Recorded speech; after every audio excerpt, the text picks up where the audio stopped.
Remember 7-Up? That bubbly lemon-lime soda your grandpa used to grab at the store? Back in the day, it actually had an ingredient used to treat mental health problems. Crazy, right? Handle this. I'm crazy. I can't handle this. It's on my head. So what happened? How did this once booming soda go from top dog to, well, not so top dog? And what's the plan for making 7-Up great again? In this video, we're gonna crack open the mysteries of 7-Up's fall from grace. We'll explore the reasons behind its decline and see how the brand is trying to bounce back and reclaim its throne. Stay tuned to find out. I am the king. I will punish you.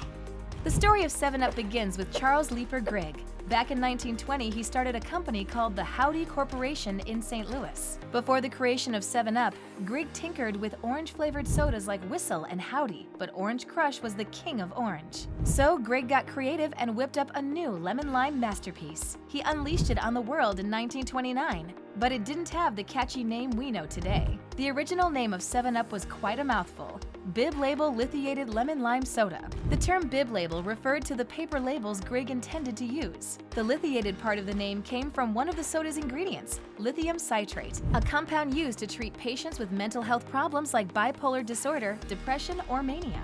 However, due to its unwieldy length, the name was soon shortened to 7-Up Lithiated Lemon Soda. In 1936, the soda was officially redubbed 7-Up. But why 7-Up? Grigg kept that a secret.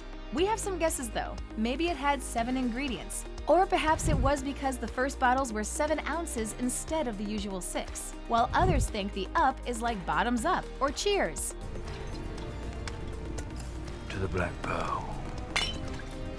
Whatever the reason, it's a mystery that adds to 7-Up's charm.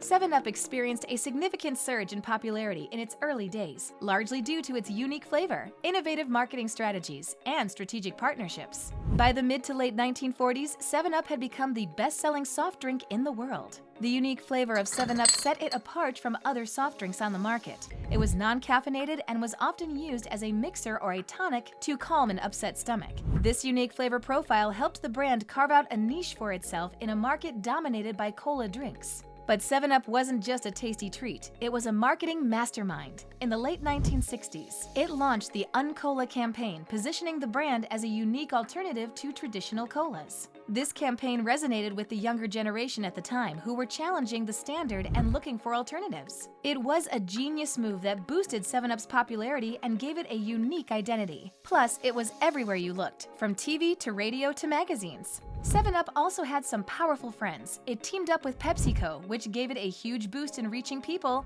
and getting those bottles on shelves everywhere.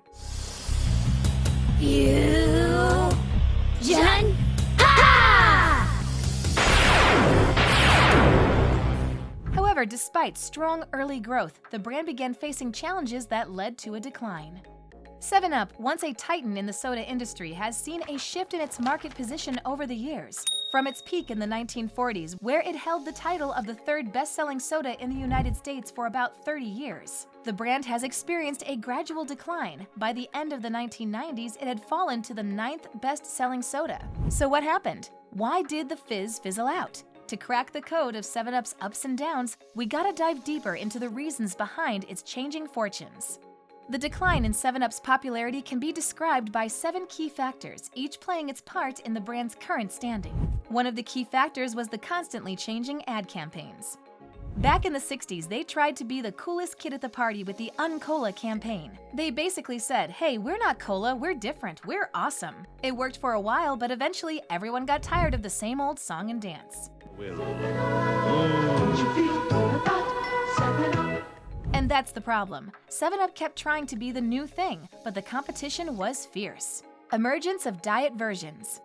The introduction of diet versions of 7-Up also stirred the pot. Originally marketed as a healthier non-cola alternative, the launch of a diet variant seemed to contradict the brand's unique selling proposition. The diet soda saga began with Like in 1963, zigzagged through name changes, and eventually fizzled out with the discontinuation of Diet 7-Up in 2020, replaced by 7-Up Zero Sugar. Great for health maybe, but it kinda blurred the lines of what made 7-Up, well, 7-Up. Market competition. Then there is market competition. The rise of new competitors in the market, such as Sprite and Mountain Dew, contributed to 7-Up's declining popularity. These brands captured market share and offered alternatives that resonated with consumers. I know what you're thinking. Didn't I just mention that 7-Up is owned by PepsiCo? So how did they do it to 7-Up? Well, PepsiCo owned Mountain Dew long before they owned 7-Up. Then again, there is some complexity regarding the ownership. PepsiCo does not own 7-Up in the United States. Here it is owned by Keurig Dr. Pepper. PepsiCo only acquired the international rights to 7-Up back in 1986. And this leads to our next contributing factor, which is the changes in ownership. Imagine being passed around like a hot potato. That's kind of what happened to 7-Up over the years. Excellent, Clark. Clark, let it go!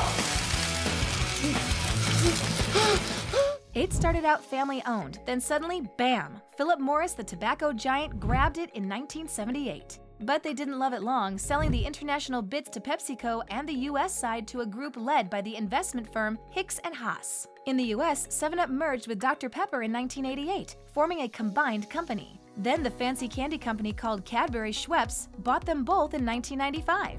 But hold on, it wasn't over. In 2008, 7-Up and Dr. Pepper got their own place again, this time with the Dr. Pepper Snapple Group. And finally, in 2018, they joined Keurig Green Mountain, making the big Keurig Dr. Pepper family we know today. These ownership changes have had significant impacts on 7-Up's market position and brand strategy. For instance, during the ownership of Philip Morris, 7-Up experienced a profit slide. Under the ownership of Hicks & Haas, and later Cadbury Schweppes, the brand underwent several changes, including the introduction of diet versions of the drink. Marketing and distribution strategies by industry giants Coca-Cola and PepsiCo have also overshadowed 7-Up's presence. These behemoths have dominated the market with their extensive product lines and aggressive marketing, making it tough for 7-Up to maintain its fizz in the public eye. The brand's evolution has seen it attempt to rebrand and reinvent itself multiple times, from the iconic Uncola campaign of the 1960s to the fresh new Get Up Same 7-Up identity in 2023. 7-Up has tried to stay relevant, yet these efforts have yielded mixed results in a market that's constantly craving the next big thing. Lastly, consumer preferences have shifted dramatically. Health consciousness and a thirst for variety have driven soda drinkers away from traditional offerings, like 7-Up, to healthier options and craft sodas with innovative flavors. 7-Up is trying to keep up though. They launched a zero-sugar version, like putting skinny jeans on their old soda outfit. It's a step in the right direction, but will it be enough? In the fizzy world of soda, you gotta stay fresh or fade away. We'll see if 7-Up can find the perfect flavor combo that's both healthy and hip, or if it'll just be another old soda collecting dust in the fridge of history. After weathering many storms, where does the 7-Up brand go from here? As we look into the future, the company is employing some new strategies to reconnect with consumers. Dada, why? Why, Dada, why? This is business. This is my sweat. I know, but I did business. Shut up!